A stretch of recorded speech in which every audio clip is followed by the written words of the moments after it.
Hello mga abe, welcome to my channel. Ako po ang inyong lingkod, Kuya JDL.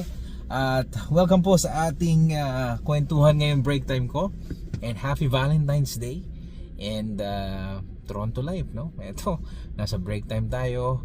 At alas 9 ng umaga dito sa Toronto. At alam niyo mga abe, shoutout ko muna ngayong Valentine's Day yung mga kaibigan natin dyan sa PUP Santa Mesa. No, ewan ko lang kung uso pa rin ngayon, pero tuwing Valentine's Day ay busy po ang Santa Mesa, especially sa bandang Teresa papuntang PUP. Mag-iingat po kayo diyan sa biyahe, no? At maraming balisa ang bumabiyahe diyan. So shoutout po na tanging mga gumagamit lang ng daan na yan tuwing February 14 ang nakakaintindi ng sinasabi ko, or yung iba dyan, wag na kayong magmaang-maangan. So, ang ating Valentine's Day kwentuhan ngayon, no, ay maikli lang naman. Para sa akin mga abe, gusto kong i-share sa inyo na usually kapag Valentine's, dapat talaga, para sa akin opinion ko po ito, lalaki dapat na nagbibigay. Kasi alam nyo ba kung bakit nagkaroon ng Valentine's Day? Dahil kay Saint Valentine's, no? O Saint Valentine pala, no? Ito kasi yung konti kong nalalaman, noong year 217 AD, Roman Empire na si Claudius II, may kautusan ng Rome Empire noon na ang mga lalaking sundalo or ang mga sundalo na Romano or Roman soldier ay hindi dapat magkaroon ng asawa. Dahil ito daw ay nakakahina ng pagiging sundalo. Can you imagine that, no? Hindi ka pwedeng magkaroon, no, ng asawa. At usually ginagawa yan dahil kapag ikaw deep penetration agent sa mga CIA, alam ko mas maganda yung walang obligasyon, no? Dahil nagiging emotionally weak ka dahil meron kang pananagutan at ikaw ay nagmamahal. So napakahirap pigilan nun, no? Dahil tayo kailangan natin ng mga ganong klaseng pangangailangan. So meron daw dalawang sundalo, or may sundalo daw na nagngangalang Valentino na sumaway sa utos ng emperador, at siya'y nahuli, ngunit at siya'y pinabitay, no? Pero ang puntos ko dito mga abe, hindi niya inanintala ang banta ng kanyang buhay upang mahalin ang kanyang minamahal na kasintahan, no? At naging kabayaran nito ay kanyang buhay. Kaya noong lumakas ang Catholic or ang simbahang Katoliko after ng Roman Empire, ito ay ginawang santo.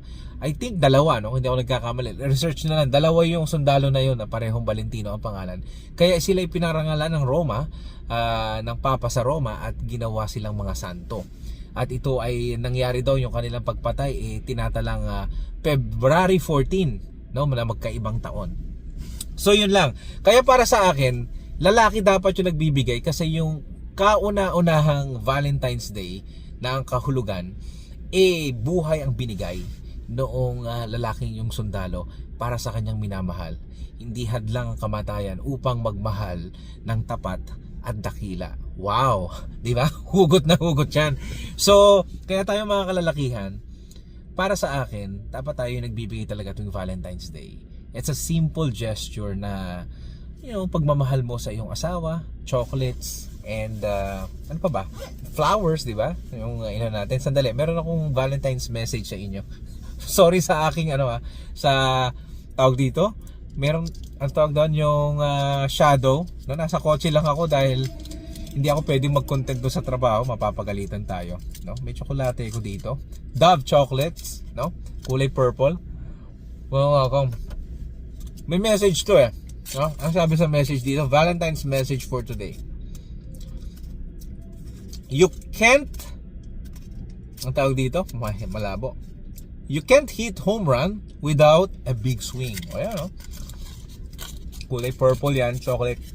Sabi ng message, tama, babaligtad yata. Also, you can't hit a home run without a big swing. Hindi ka daw makaka-home run sa baseball kapag hindi mo swing. So ilang Valentine's message sa atin ng tsokolate na yun, kung sino man nakatanggap niyan.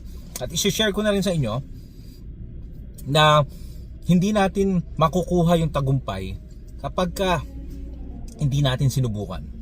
Okay, kaya ano man hamong buhay yan, nasaan ka man, lalo na yung mga kaibigan natin dito sa Canada and especially sa Toronto, no? Mga kaabi natin, pag tayong matakot na sumubok. Okay? Para rin natin, makuha rin natin yung ating inaasam na pangarap. Excuse me po. Nasasamit ako. Yun lamang po mga abe. Shoutout ko muna yung ating mga kaabe, kahugot at ka-dear Kuya JDL, yung mga members ng ating channel. Maraming salamat po. Sorry po, hindi na ako nakakapag-live. Shoutout ko yung mga taga-Toronto nating kaibigan, yung active sa Facebook, kagaya ni Sir Fred Oriel. Shoutout, Happy Valentine's Day. Sa aking may bahay, Happy Valentine's Day.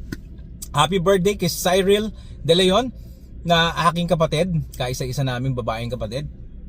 And sino pa ba? Oh, happy birthday pala sa tatlong iniidolo ko na Chris Aquino, Heart Evangelista, ang nag-iisang The Living Legends at Medusila ng Philippine politics na walang iba kundi si Juan Ponce Enrile, na nagdiriwang ng kanyang 101 kaarawan. Happy birthday po sa inyong lahat and happy Valentine's Day sa inyo pong lahat na umiibig. Congratulations. At sa inyong lahat na walang Valentine's Day, huwag kayong mawalan ng pag-asa. Sabi ko nga sa kaibigan ko dati na single noon, na kahit maiwanan ng biyahe, huwag matatakot dahil ang inyo namang ang ticket naman sa forever ay nasa inyong mga sarili. Yan ang inyong mga puso. At huwag kayong matatakot sumubok magmahal. Yun yung yun pa isa sa mga ibig kong sabihin kanina, no? Dahil yan ay isa sa mga magandang regalo sa atin at biyaya ng ating Panginoong lumikha. Pasensya na kayo, lagi ako nasa sasakyan ko. Hopefully makapag-content tayo ng mga nasa labas naman ng pagka pinag-adya ng pagkakataon. And ito kasi pinakamaganda, nasa loob ka ng sasakyan at hindi ko na kailangan mag-microphone at cellphone na lang. At hindi man para raw, no? Talagang kwentuhan lang tayo habang naka-break. 15 minutes break lang ito. And thank you so much sa pagsama sa akin. Okay, ito po uli ang inyong lingkod, Kuya JDL. Happy Valentine's at maraming salamat po. Best regards, Kuya JDL. Bye-bye.